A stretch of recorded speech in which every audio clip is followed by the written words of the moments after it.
Good afternoon and welcome to TL Physics, and today I'm going to talk about impulse. Now, I've spoken about momentum, and today I'm going to talk about how momentum can actually cause forces. Because it must do, because energy is being transferred, and you can think about it as if it's hitting something and something's moving elsewhere, a force must have been imparted.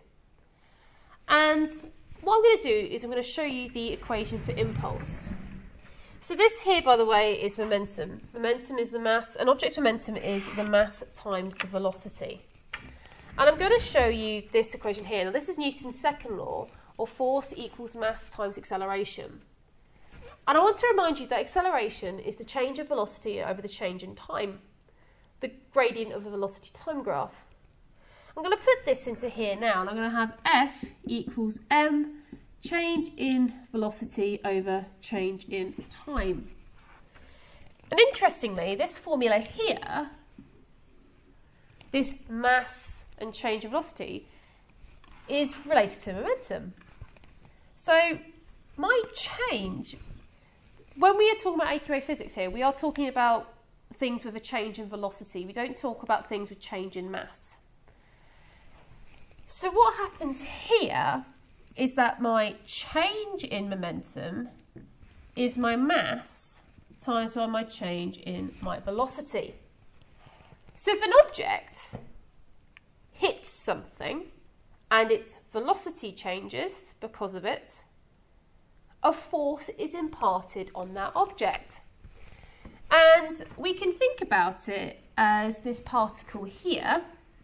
So I've got a gas particle in a cylinder.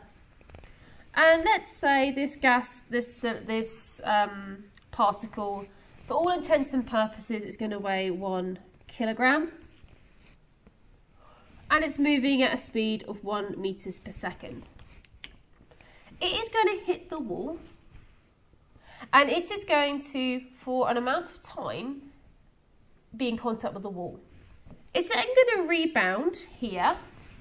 But it's still going to be 1 kilo, and I'm going to say it's still moving at 1 meters per second. So it is an elastic collision. But my direction has changed, and the only way my direction can change is if there is a force exerted on me. So first of all, to calculate the force, I am going to find its change of momentum. So change of momentum is mass times the change in velocity. So that is 1 times my change of velocity. So change in means the end minus the start. So I have minus 1, because it's going in the opposite direction, so that's my end, minus the start. So I have 1 times negative 2. So my change in momentum is minus 2 kilograms meter per second. Now, depending on how long this object is in contact with the wall for, depends on the force that was exerted. The smaller amount of time it is in contact with the wall, that means the object must have exerted a lot of force on it. And a good way of thinking about it is a tennis racket. Good tennis rackets make sure that the ball rebounds off it in a very short amount of time. So let's say that this object was in contact with the wall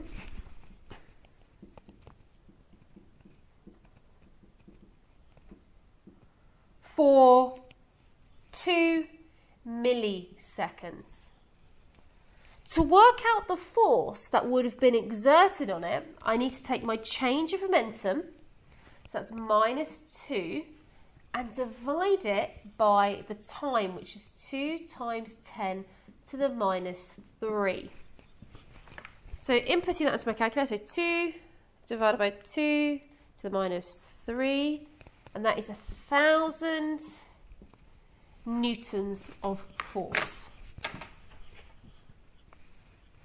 If I was to increase the amount of time it was in contact with, the object would need to, the wall would exert smaller and smaller force.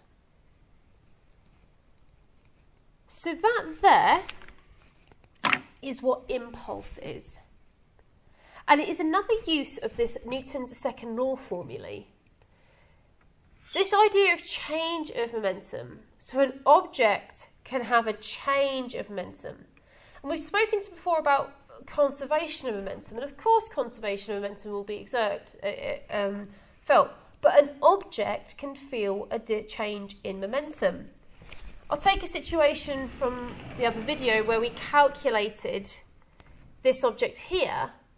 This object not only started going 2 meters per second this way, so its momentum at the start was 20 that way, momentum at the end is 10 that way. It has had a change of momentum. So an individual object can feel a change in momentum. But if we look at the system as a whole, momentum must be conserved.